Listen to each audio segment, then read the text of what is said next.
Okay, guys, welcome back to another session of Global Health Concern.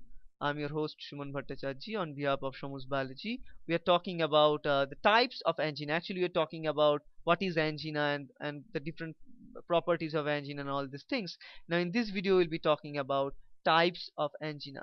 So, types of angina you need to learn a little bit because there are several varieties of angina. Some of them are really harmless because not actually harmless, but it usually occurs many a times of our life. If you're growing older, you probably have angina at your time or something like that. But certain types of angina are more dangerous, so we need to know which are of more concern and which are of not.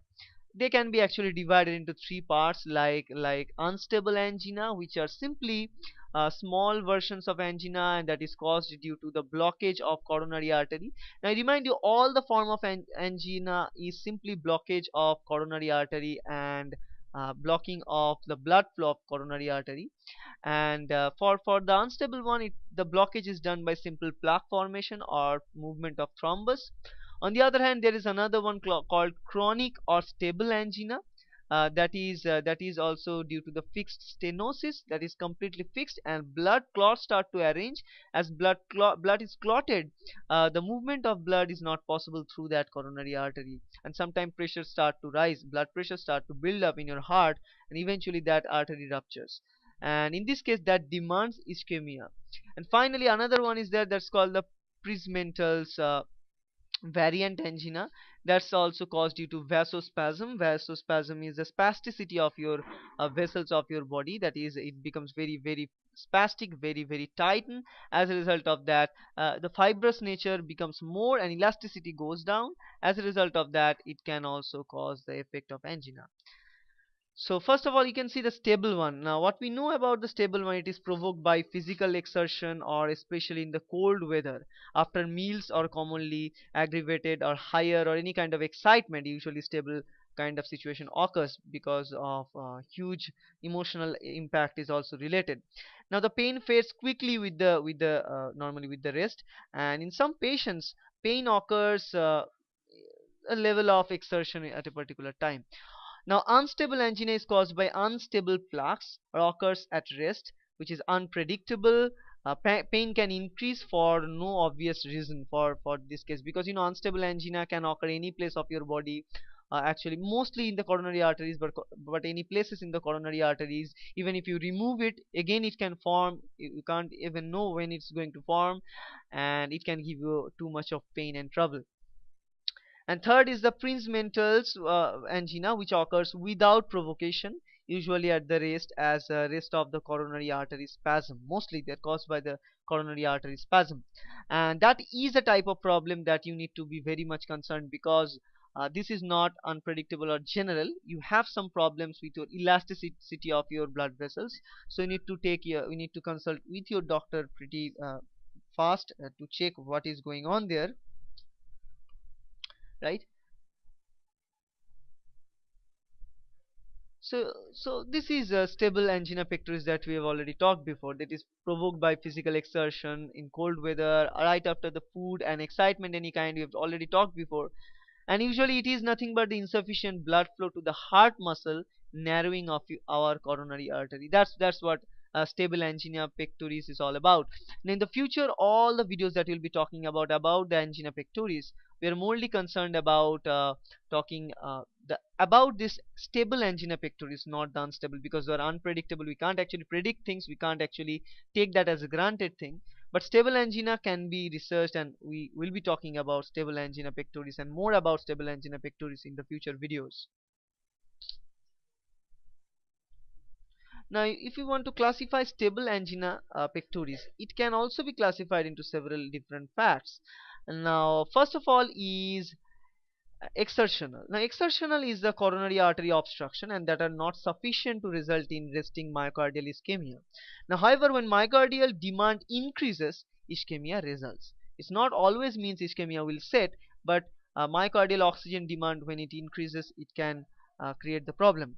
Now, second thing is the variant angina. Now, in this case, it is again transient impairment of coronary blood supply and by vasospasm or the platelet aggregation in the inner membrane or inner wall of our coronary arteries. Now, majority of the patients have an normally in this case have the plaque that is formed atherosclerotic plaque, that's also called atherosclerosis, as a diseased condition due to the high cholesterol presence in their body and bad fat present in their body most of the time. Now, generalized, so in this case, it is normally generalized arterial hypersensitivity can also result due to this clogging of the blood type, which is the type I exactly not uh, recall nowadays, but a type of hypersensitivity usually is related with this, and a long-term prognosis is very good for this type of scenarios. Now, third kind is anginal equivalent syndrome. Now, in this case, patients with normally exertional dyspnea rather than exertional chest pain actually witnessed. Now, in this case, it is caused due to exercise introduced by left ventricular dysfunction. Normally, left ventricle dysfunction is the major cause of anginal equivalent syndrome. This is not exactly angina, that's why it's termed as anginal equivalent syndrome, but it is related with that, and all the symptoms are like angina type of symptoms, and people always have more dyspnea like condition than the exertion chest pain. Prince mental, we have already talked before that it is due to completely due to spasm, right? And it's not actually very common in people, but it's present there, and it's also transmural ischemia is the typical characteristic of this type of situation. And the elevation of the chest pain occurs with exercise, so that's why I've told you that if you're athlete and whatever, angina won't leave you.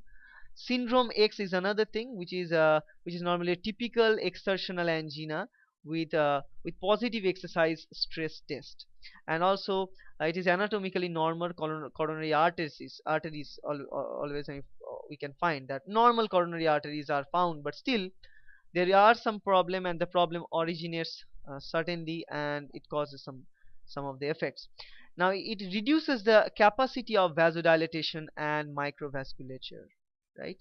So normally reduces the capacity of vasodilatation, and as a result of the capacity of vasodilatation removes, and still if you're having any kind of hypersensitivity conditions, it creates a horrible problem in those situations, because your blood vessels try to be vasodilated, but it cannot, so it creates a kind of very uh, mutiny like situation in your own body, and in this case also long-term prognosis is a good choice. And silent ischemia, that's another thing here. Silent ischemia is very common. It is difficult to diagnose, and usually Holter monitor is used to diagnose that. Exercise testing is used, and more episodes of silent than painful ischemia in the same patient can be found repeatedly. And in this case it is a form of ischemia, but silent means you can't actually predict anything, you don't know what is going on. Silently you have some chest pain and some arm pain radiating your arms and all these things, misfunction of your blood, of your heart pumping with the blood and all these things. So these are all about the classification of angina, and I hope that's helpful. Thank you.